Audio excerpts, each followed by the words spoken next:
Oke, selamat datang kembali di kelasnya Mr. F ya, teman-teman.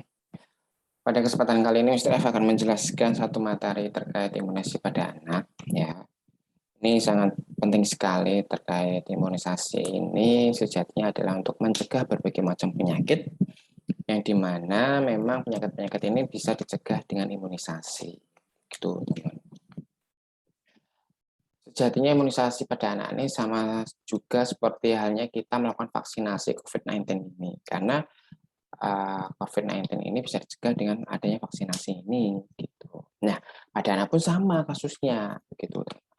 Jadi ketika anak itu diimunisasi, tentu mereka punya kekebalan tubuh yang dimana bisa menghalau berbagai macam penyakit ya. Dan kalau memang mereka tidak bisa mencegahnya, tetap terpapar.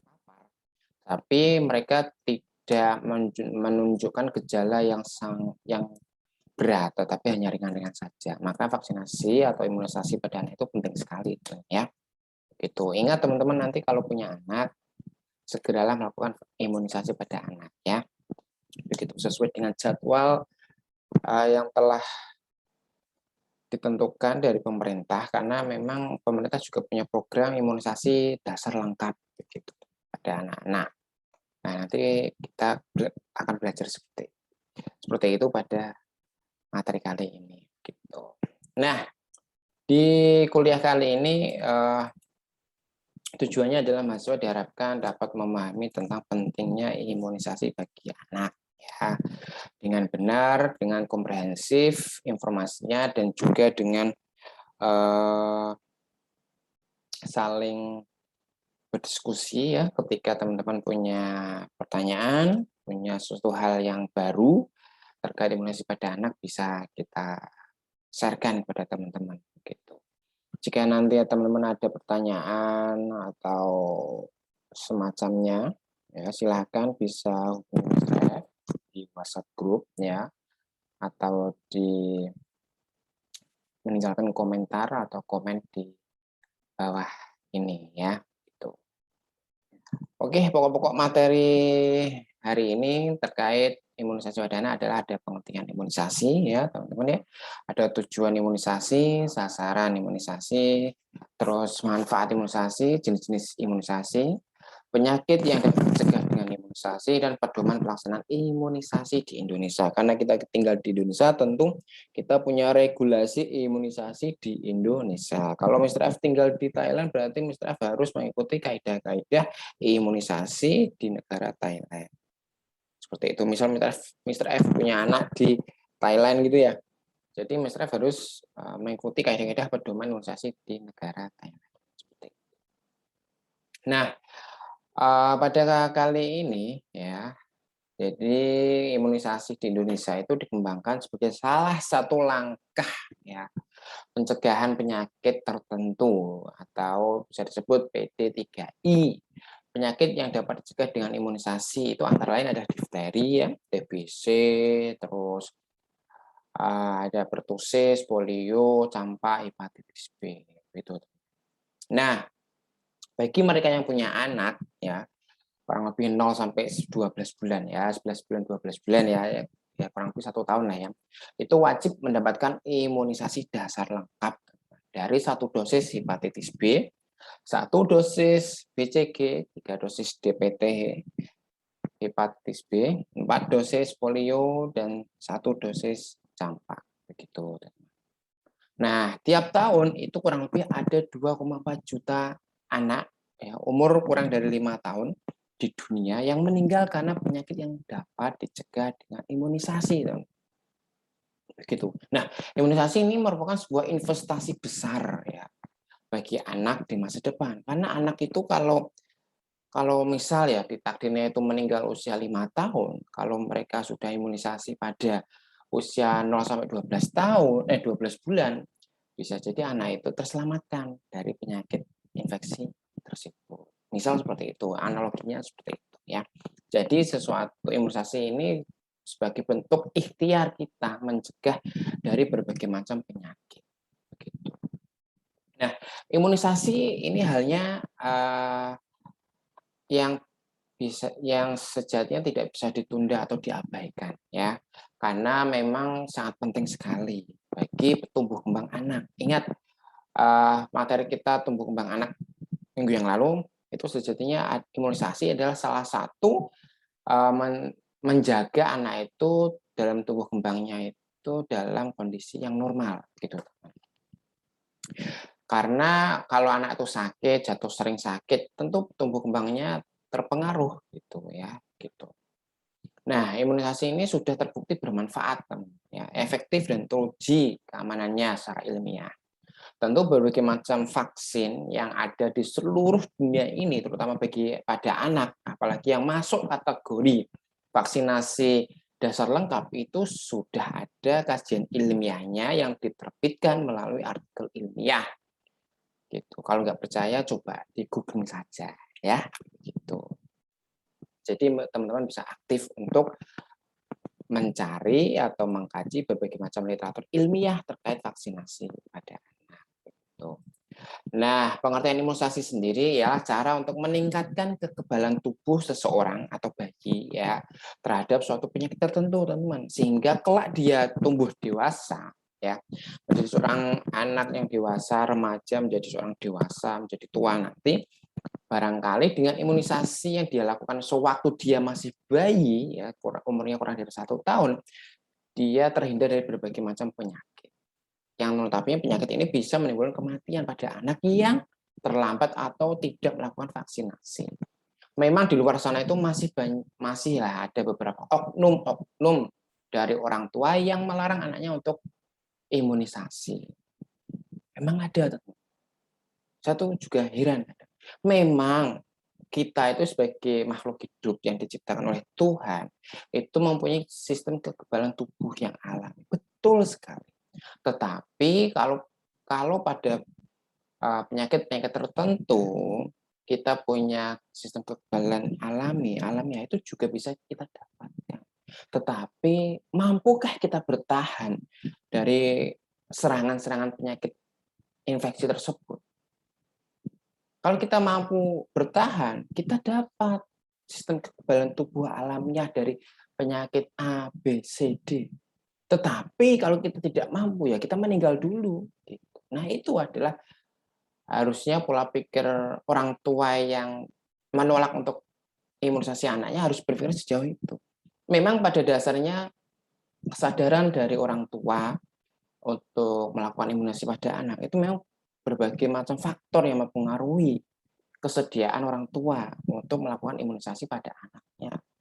Entah itu dari segi ekonomi, pendidikan, tingkat pendidikan, terus banyaknya serapan informasi yang dia dapat, dan juga lingkungan sekitar yang mempengaruhi dia. Banyak faktor gitu.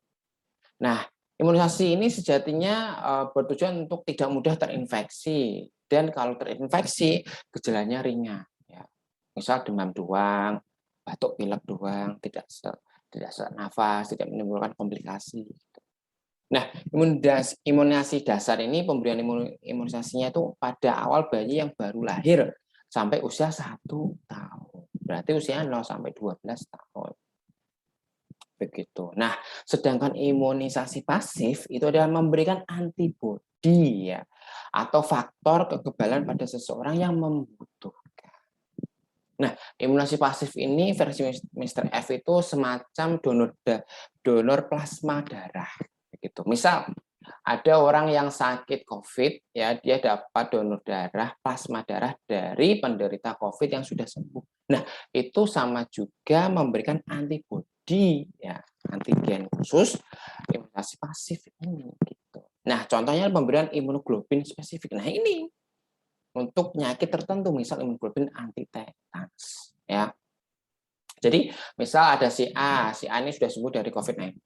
Nah, saudaranya si B itu sedang terkena COVID-19. Nah, dia bisa melakukan imunisasi pasif dengan donor plasma darah dari saudaranya sudah sembuh dari COVID-19.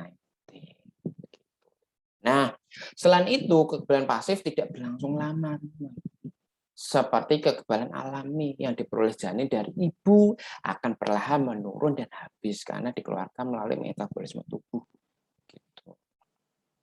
Sedangkan imunisasi aktif ya itu dibuat oleh tubuh sendiri akibat terpajan pada antigen secara alamiah atau melalui imunisasi. Jadi imunisasi aktif ini salah satunya memang bisa alamiah dan buatan. Kalau buatan dia distimulus dengan imunisasi atau vaksinasi, kalau secara alamiah ya tadi harus terinfeksi dulu. Ya. Nah, imunisasi yang aktif diberikan untuk memperoleh kekebalan aktif, teman, ya. Disebut imunisasi aktif dengan memberikan zat bioaktif yang dibuat atau disebut sebagai vaksin dan tindakannya disebut vaksinasi. Jadi pada dasarnya teman-teman ya, kalau teman-teman tahu ya, pada dasarnya ya. Jadi vaksin itu memang biologi yang aktif ya. Kan vaksin itu ada beberapa macam hal ya. Dia bisa dari virus atau bakteri yang dimatikan atau juga melalui genetiknya, mRNA-nya dari virus atau bakteri tersebut. Begitu. Tentu daya efikasinya memang berbeda-beda ya. Itu tergantung teknologi yang dipakai di vaksin tersebut. Nah, secara khusus antigen itu bagian dari protein kuman atau racun yang jika masuk ke dalam tubuh manusia. Ya. Nah, reaksinya tubuh harus memiliki zat anti. Nah, bila antigen itu kuman, zat anti yang dibuat oleh tubuh manusia disebut antibodi. Nah, zat anti terhadap racun kuman disebut antitoksin. Begitu. Jika tubuh terinfeksi, maka tubuh akan membentuk antibodi untuk melawan bibit penyakit yang menyebabkan infeksi. Begitu, teman. Ya. Nah, tapi antibodi itu bersifat spesifik yang hanya bekerja untuk bibit penyakit tertentu yang masuk ke dalam tubuh dan tidak terhadap bibit penyakit yang lain.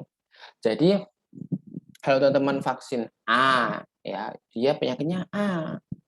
Kalau vaksin B, penyakitnya B, begitu. Tidak bisa vaksin A bisa untuk penyakit B, jarang sekali. Begitu. Tergantung vaksinnya ini peruntukannya untuk penyakit apa. Nah, tujuan dari imunisasi ya, tujuan umumnya adalah untuk menurunkan angka morbiditas dan mortalitas. Morbiditas itu adalah kesakitan, kalau mortalitas kematian. Nah, tujuan khususnya adalah tercapainya target UCI, Universal Child Immunization, ya cakupan imunisasi lengkap minimal 80% secara merata pada bayi di 100% desa pada tahun 2010. Nah, tercapainya era dulso polio, yaitu tidak adanya virus polio liar di Indonesia yang dibuktikan zero case tahun 2008. Nah, tercapainya eliminasi tetanus maternal dan neonatal gitu untuk tujuan khususnya. Nah, selain itu tercapainya reduksi campak, yaitu angka kesehatan campak turun pada tahun 2006. Peningkatan mutu pelayanan imunisasi dan menetapkan standar pemberian suntikan yang aman dan keamanan pengelolaan limbah tajam. Limbah tajam itu seperti jarum suntik ya begitu. Kan kadang di jarum suntik itu kan terkadang suntiknya itu sekali pakai. Harus sekali pakai. Begitu. Nah, sasaran program imunisasi ya. Halo, sasaran program imunisasi bayi umur 0 sampai 1 tahun untuk mendapatkan vaksinasi BCG, DPT, polio, campak dan hepatitis B. Ini ada penyakit-penyakit yang sejatinya bisa dicegah dengan vaksinasi. Termasuk COVID-19 dia bisa dicegah dengan vaksinasi. Tapi bagaimana dengan anak? Nah, itu Mr. F belum melihat bagaimana vaksin COVID ini bisa diberikan kepada anak-anak. Ini masih belum Mr. F dapatkan artikelnya ya. Info ilmiahnya Mr. F belum dapatkan. Informasi ilmiah yang Mr. F dapatkan adalah vaksin COVID-19 ini tidak diperuntukkan anak balita. Begitu. Nah, sedangkan untuk ibu hamil dan wanita subur ya dan calon pengantin untuk mendapatkan vaksinasi atau imunisasi TT. tetanus tadi ya. Anak SD kelas 1 ya untuk mendapatkan imunisasi DPT, difteri, tadi pertusis gitu ya, dan tetanus. Sedangkan anak SD kelas 2 sampai dengan kelas 6 untuk mendapatkan imunisasi TT dimulai tahun 2001 sampai 2003 ya. Anak-anak SD kelas 2 dan 3 mendapatkan vaksinasi TT. Ini adalah programnya pemerintah ya, Dinkes RI nomor 2000 Dinkes RI tahun 2015. Bagaimana tentang manfaat imunisasi? Nah, manfaat imunisasi tentu untuk anak mencegah ya penderitaan yang disebabkan oleh penyakit menular ya yang sering berjangkit atau menyebar luas, bernyatu luas sekali. Sedangkan untuk keluarga bermanfaat menghilangkan kecemasan serta biaya pengobatan jika anak sakit. Tentu keluarga itu kalau anggota keluarganya sakit pasti ayah ibunya itu mikir bayarnya gimana, pasti itu ya pasti. Maka imunisasilah anaknya teman-teman nanti ya. Gitu. Nah, sedangkan untuk keluarga tentu bermanfaat memperbaiki taraf derajat kesehatan masyarakatnya, menciptakan bangsa yang kuat dan berakal untuk melanjutkan pembangunan negara. Negara itu akan terus melakukan pembangunan dan perbaikan yang ada. Makanya dibutuhkan sumber daya manusia yang kuat, sehat. Ya. Nah, jenis-jenis imunisasi itu ada beberapa hal. Imunisasi aktif ya, proses mendapatkan kekebalan di mana tubuh anak sendiri mempunyai zat anti yang di mana dapat bertahan selama bertahun-tahun. Ya, gitu. Vaksin dibuat hidup atau mati. Tadi virusnya mau hidup atau mati gitu. Nah, vaksin yang mati dibuat oleh bakteri atau virus ya dari bahan toksit ya yang dihasilkan yang dibuat tidak berbahaya begitu. Nah, sedangkan imunisasi dasar yang dapat diberikan pada anak itu seperti BCG, DPT, DPT, polio, hepatitis B, campak. Memang dasarnya penyakit ini mematikan. Tapi dengan vaksinasi bisa dicegah. Dan orang yang sudah melakukan imunisasi, dia bisa menjadi pribadi yang kuat karena tidak mudah gampang sakit. Begitu, teman-teman. Nah, sedangkan imunisasi pasif ya, teman-teman, pemberian antibodi kepada resipien, ya, penerima, dimaksudkan untuk memberikan imunitas secara langsung. Nah, antibodi yang diberikan ditujukan untuk upaya pencegahan atau pengobatan terhadap infeksi tersebut, bakteri maupun virus. Nah, imunisasi pasif terjadi secara alami saat ibu hamil memberikan antibodi tertentu ke janinnya melalui plasenta. Begitu, teman-teman. Wah, maaf ya, Mr. F menguap ya. Gitu. Nah, terjadi di akhir trimester ya. Pertama, kehamilan dan jenis antibodi yang ditransfer melalui plasenta ialah imunoglobulin G. Begitu. Nah, transfer imunitas alami terjadi dari ibu ke bayi melalui kolostrum dari asinya, asi pertama kalinya. Ya, jenis yang ditransfer itu imunoglobulin A, begitu. Nah, sedangkan transfer imunitas pasif ya, itu dia didapat terjadi saat seseorang menerima plasma. Nah, tadi plasma atau serum mengandung antibodi tertentu untuk menunjang kekebalan tubuh. Nah, jenis-jenis vaksin imunisasi dasar itu ada BCG ya. Vaksin BCG Bacillus calmette-guerin diberikan pada umur 3 bulan ya. Tapi cakupan lebih luas pemberian BCG pada umur antara 0 sampai 12 bulan. Nah, sedangkan hepatitis B teman-teman ya, diberikan setelah lahir teman-teman ya. Mengingat vaksinasi hepatitis B ialah upaya pencegahannya efektif untuk memutus rantai penularan melalui transmisi maternal. Gitu. Nah, sedangkan DPT atau difteri, pertusis, dan tetanus teman, diberikan 3 kali sejak umur 2 bulan. DPT tidak boleh diberikan sebelum umur 6 bulan, tidak boleh. Gitu. Interval 4 sampai 8 minggu. Nah, polio ini diberikan setelah lahir melalui kebutuhan PPI, program pengembangan imunisasi. Sedangkan campak dianjurkan dalam satu dosis 0,5 ml secara subkutan dalam di umur 9 bulan. Begitu. Jadi ini sangat penting sekali ya, teman-teman, BCG ini. Dan DPT dan lain-lain lah gitu ya. Nah, penyakit yang dapat dicegah dengan imunisasi ya, salah satunya adalah upaya pencegahan penyakit tertentu ialah penyakit yang dapat dicegah dengan imunisasi. Apa saja itu TBC? Disebabkan oleh Mycobacterium tuberculosis dan Mycobacterium bovis. Umumnya itu menyerang paru-paru. Gitu. Adiknya Mr. F terkena ini TBC tahun 2016. Gitu. Dan tetapi dapat juga mengenai organ lainnya, selaput otak, tulang, kelenjar, superficialis, dan lain-lain. Nah, temannya Mr. F itu beberapa ada yang terkena TBC. TBC ini bisa menyerang di ginjal, ya, dan bisa juga menyerang di kelenjar. Temannya Mr. F sampai dia CT scan. Dia kenapa kok sakit? Menaun, kronis. Ternyata di sana dia divonis menderita TBC. Padahal tidak TBC paru-paru, tapi TBC ginjal bisa, TBC dan lain-lain. Ya, nah, sedangkan difteri suatu penyakit akut ya yang bersifat toksin mediated disease dan disebabkan oleh bakteri Corynebacterium diphtheriae. Gejala awal penyakit ini adalah radang tenggorokan, ya. Begitu. Nah, di dalam gejala awal ini radang tenggorokan itu tentu bisa menghilangkan nafsu makan dan demam ringan. Nah, pada 2 sampai 3 hari, teman-teman, ya, timbullah putih abu-abu. Kok putih abu-abu? Putih ke biru-biruan, ya, biru-biru kayak abu-abu lah, gitu, hampir gitulah. Nah, pada tenggorokan dan tonsil itu amandel. Seperti itulah, ya. Nah, difteri bisa menimbulkan komplikasi, ya, teman-teman, ya. Gitu, berupa gangguan pernapasan yang berakibat kematian. Nah, tetanus ini penyakit akut, ya, bersifat fatal yang disebabkan oleh eksotoksin yang diproduksi bakteri Clostridium tetani yang umumnya terjadi pada anak. Nah, gejala awal penyakit kuku, otot pada rahang disertai kaku pada leher, ya, kesulitan menelan, kaku otot perut, berkeringat, dan demam. Nah, sedangkan pada bayi, teman-teman, dia itu berhenti menyusu atau menetek dari ibunya dari 3 sampai 28 hari setelah lahir.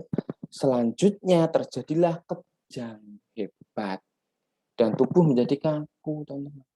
Nah, komplikasi yang lain adalah patah tulang akibat kejang, pneumonia, ya, radang paru-paru, dan infeksi lainnya, teman. Kalau komplikasi itu berbahaya, teman. Itu potensi untuk gejala beratnya semakin besar, gitu. Kalau sudah masuk gejala, kalau sudah masuk komplikasi.